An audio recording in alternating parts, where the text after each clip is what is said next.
Imagine that you were given the opportunity to perform for Super Bowl Sunday halftime show.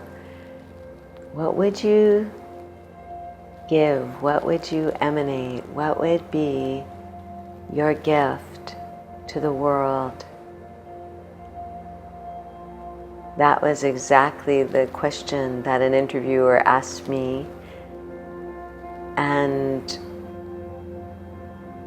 I found myself closing my eyes and kind of going with it because it was such a, like, Alice in Wonderland kind of drop through the rabbit hole kind of question, because it's possible for the whole world to invert, in a single moment of shared attention. And I just closed my eyes when she asked it, and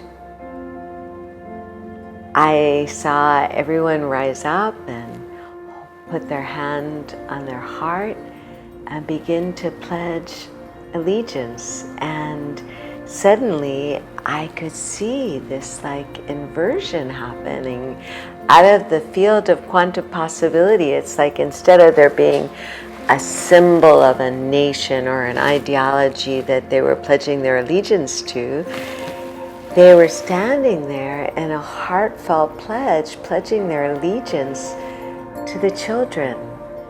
And not just their children, but all children, everywhere. That all children, just imagine a world in which all children feel seen,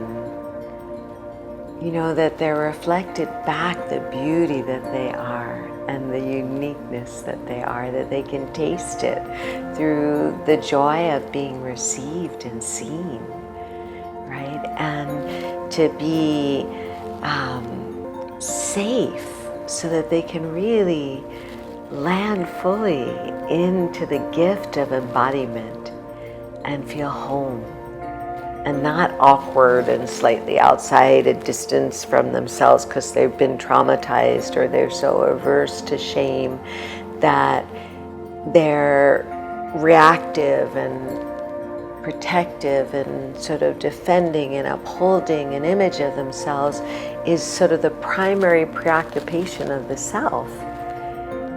And it takes them out of the soul engendering movement of becoming, what they really yearn to become, out of just loving what they love, just like a flower in the field, loving the sunlight,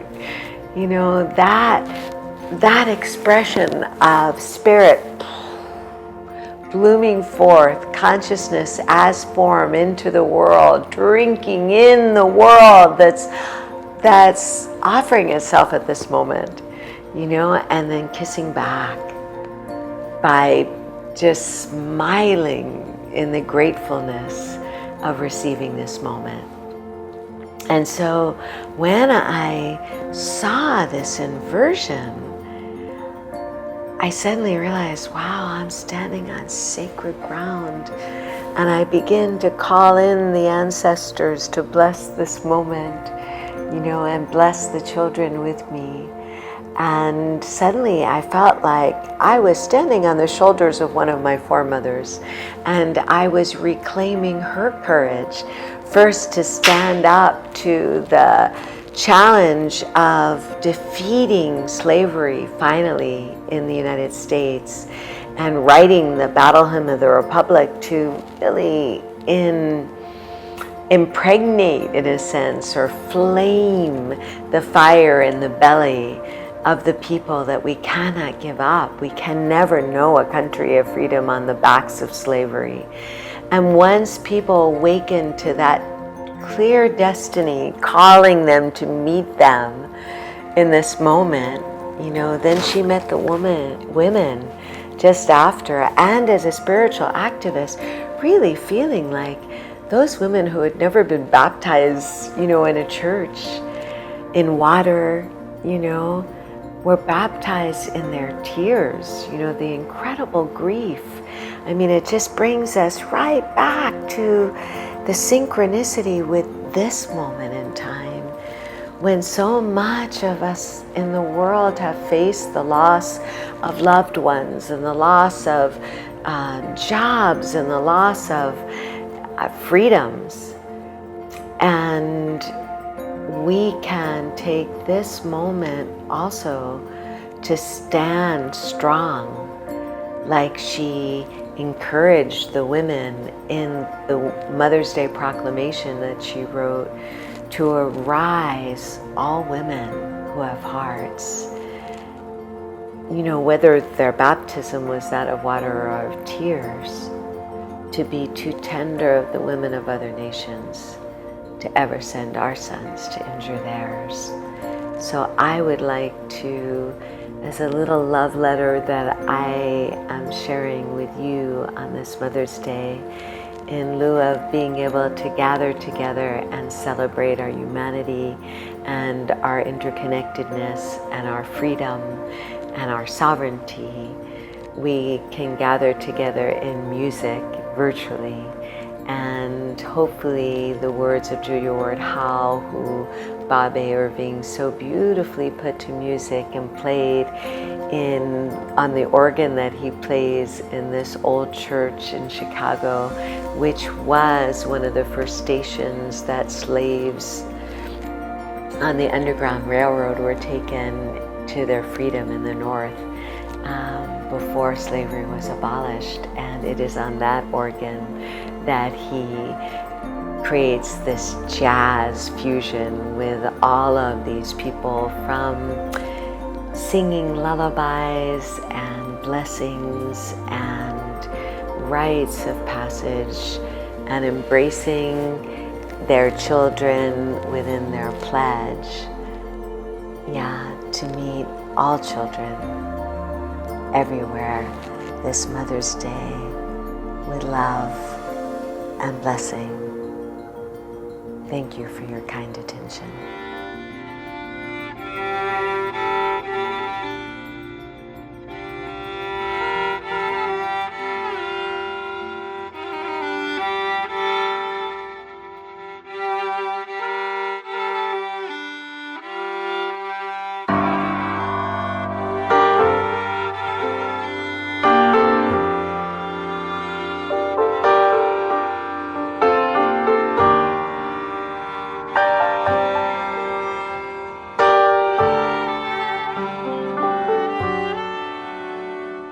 Arise, women of this day.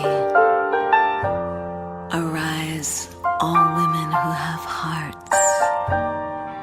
Whether your baptism be that of water or of tears, say firmly, we will not have great questions decided by irrelevant agencies. Our husbands shall not come to us reeking of carnage for caresses and applause. Our sons shall not be taken from us to unlearn all that we've been able to teach them of charity, mercy, and patience. We women of one country will be too tender of those of another country to allow our sons to be trained to injure theirs. We will not shed their blood. No. From the bosom of the devastated earth, a voice goes up with our own.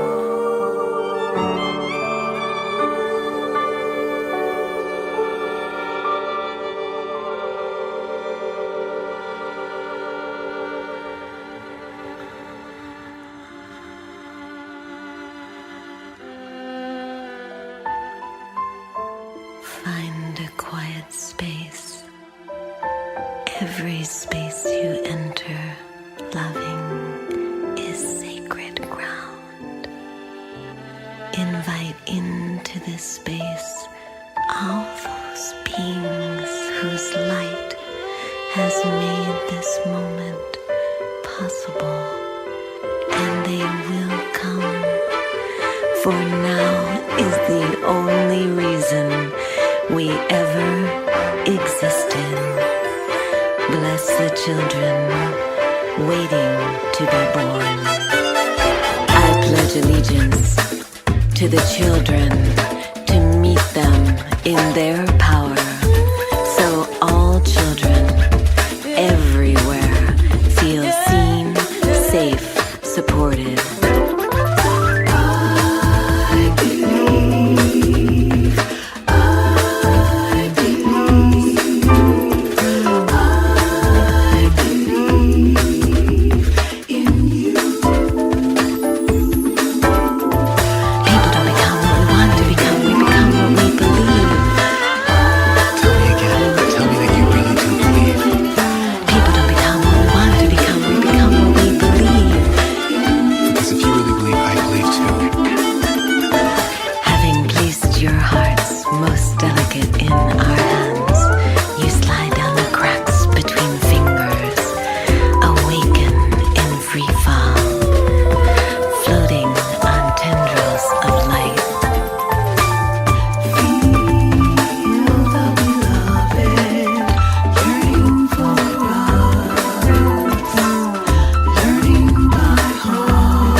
J'honore les enfants du monde. أملي في أطفال العالم. دنيانا بتابع لكم كليان. أجود بكبي فاني وجلنامي. آمين. Nourishment, peace, gratefulness.